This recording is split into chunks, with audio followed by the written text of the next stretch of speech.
Hey family and friends, it is I, Jess.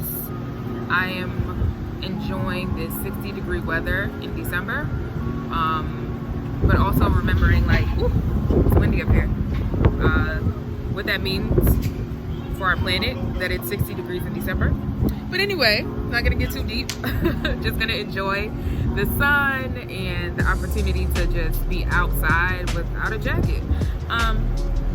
Yeah. Excuse the noise in the back if you hear like a lot of wind and all that stuff.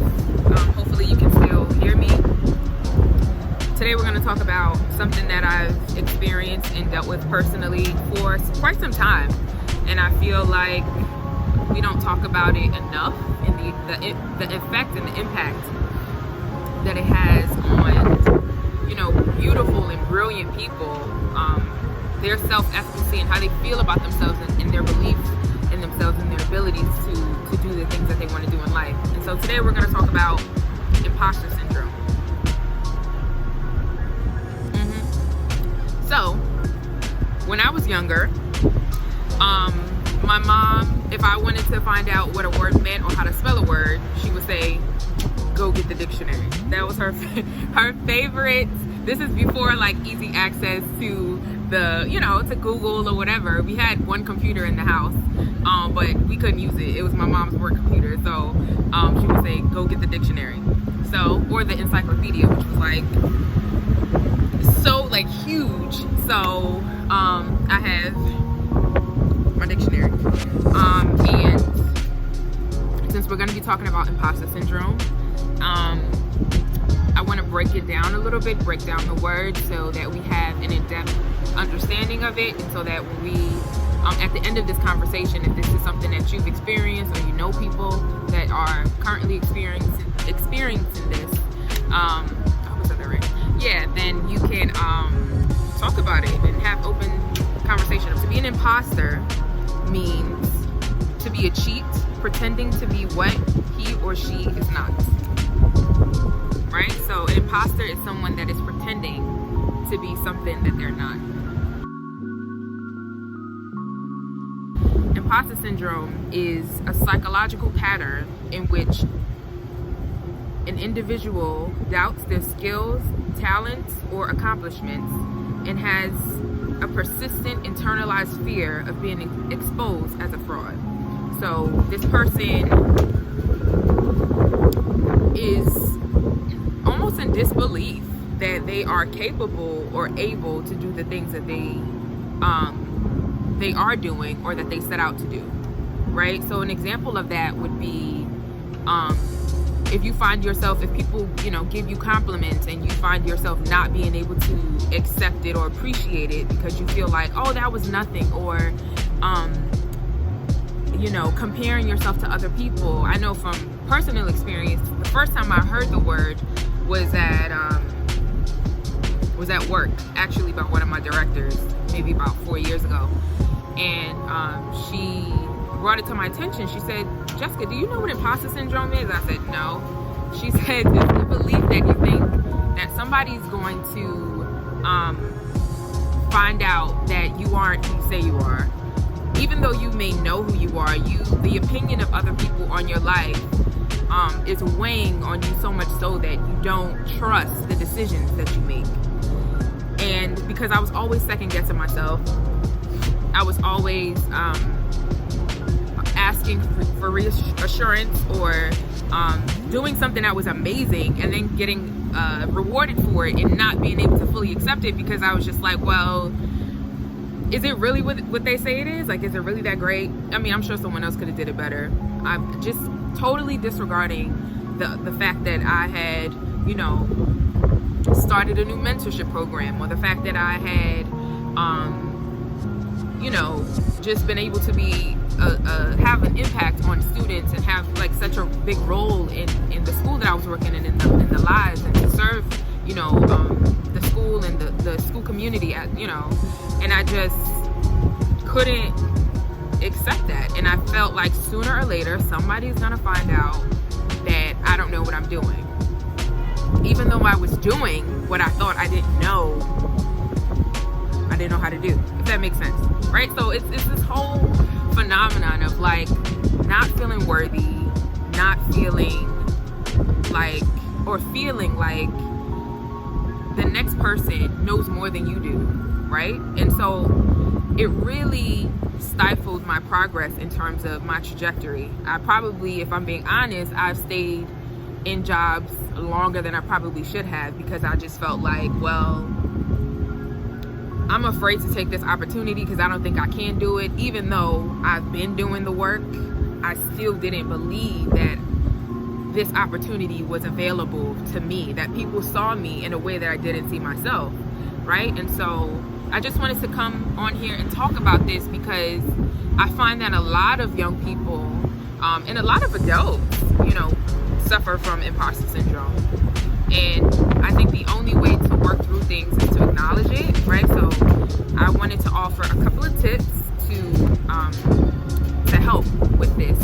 And, as we start new businesses, as we start new jobs, as we start furthering our education, whatever it may be that is of value and importance to you, I want us to walk in full-fledged faith, full-fledged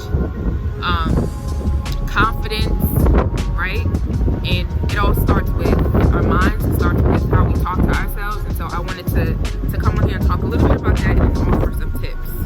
I can't believe that I'm still up here, because I get cold really fast, but this is good, so I'm gonna stay. Right, so number one is to share your experience. Talk about how you feel, right? So share how, you were going to apply to that job, or you were going to ask for that raise, or you were going to,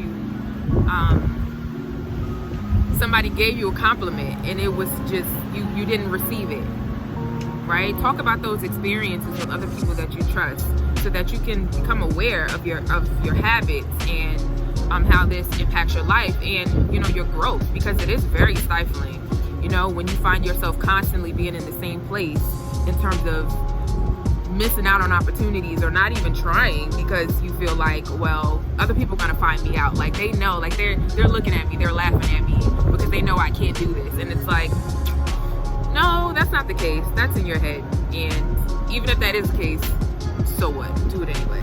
Number two, how does imposter syndrome negatively impact your life? So I think I said a couple of things, right? You stop growing, you stop seeking opportunities, you stop being able to be the light that you are to other people. You stop seeing yourself as someone who has valuable information and that is able to contribute.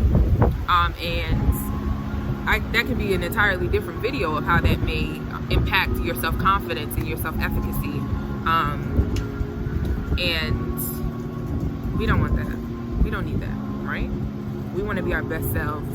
And even when we don't feel like our best selves, it's okay to acknowledge that, but not to stay there. We want to acknowledge it. Okay, I see that. And we want to keep pressing, keep moving forward. I found that a lot of things that I think about myself, or that I think I know about myself, stems from childhood and certain experiences that I never talked about or didn't deal with. And how, as an adult, those traumatic experiences follow us. They don't leave us, they hide themselves, and they manifest themselves in terms of this, right? So understanding the root of the issue. Why do I feel like this about myself? Why do I feel like other people have one up on me and I'm just chopped liver? No, it's a lie, okay? Another thing that we can do is, of course, recognize the signs, right? So we talked about some of the signs. Understanding that this idea of perfectionism, has to go. This idea that if my life doesn't look this way, or if this email is not structured, I'm talking to myself, if this email is not structured, or the language is not the way that Susie does it, then somehow it's inadequate, or I'm stupid, or whatever the case may be. It's a lie. Send the email. spell check, send the email. Say yes to opportunities, right? So we want to say yes to opportunities. We want to be open to the possibilities of change and growing, and do it scared. I try to remind myself that all the time. Do it scared. Even as I'm sitting up on this roof and people are walking back and forth, I would like turn off my camera, like throw my phone in my bag and just run back to my apartment. But you just have to do it scared. Do it nervous, do it scared, and you'll figure out your feelings later. And most of the time I find that when I ignore some of the feelings, or ignore the nervousness or the anxiety, or not even ignore it, because it doesn't necessarily, the physical feeling of it doesn't go away, but I have control over what I actually do and my actions. So even if I'm nervous and I'm still pressing through, my body will catch up to my mind, right? My body will begin to understand and be aware that, okay, this is not a dangerous situation. You're safe, right? You're safe. Nobody's hurt. Nobody's looking at you. Nobody's paying attention to you anyway. Because I think for me, that's another thing too. I'm like, oh my gosh, somebody's looking, and well, yeah, people may be looking out of curiosity, but it doesn't have to be negative, right? It doesn't mean that they're thinking whatever you think about yourself. And we could talk about projection in a whole nother video, but don't project your feelings on other people. Say yes, do it scared, and keep moving, keep growing. Lastly, distinguish humility and fear, right? So know when opportunities come up, acknowledge and understand that if I say no to this, ask yourself, well, why am I saying no to this opportunity? Am I afraid? Do I feel unqualified? Would I prefer if someone else, had this opportunity since I've had it already? Understand the differences in our feelings, right? And so those are some of the things. I have a couple more tips as well. Embrace the feeling. I have all this stuff on a piece of paper. We have to embrace the feelings. Like I said before, we have to embrace the nerves, embrace the uncertainty, embrace the I don't know, but I'm gonna do it. I'm gonna try it anyway. I think for me, this platform, or I don't like the word platform, but YouTube is really for me a chance to talk to people that I don't know, people that I know, and an opportunity to engage with people that I probably wouldn't have otherwise, because I'm generally an introverted person, and so if I know you, I'll talk your head off, and if I'm comfortable, right? But I'm learning as I get older, I don't want to just be comfortable. I want to do things that make me scared, and just do it anyway, and figure out the feelings later. And some of the biggest blessings of my life have been just opportunities where I didn't feel like it was deserved or whatever. So, but here I am. So thank you all for watching. I'm gonna head downstairs now because it is so cold. And I hope you enjoyed this video. Please feel free to like, subscribe, and share. I'll see you soon. Stay safe. Bye.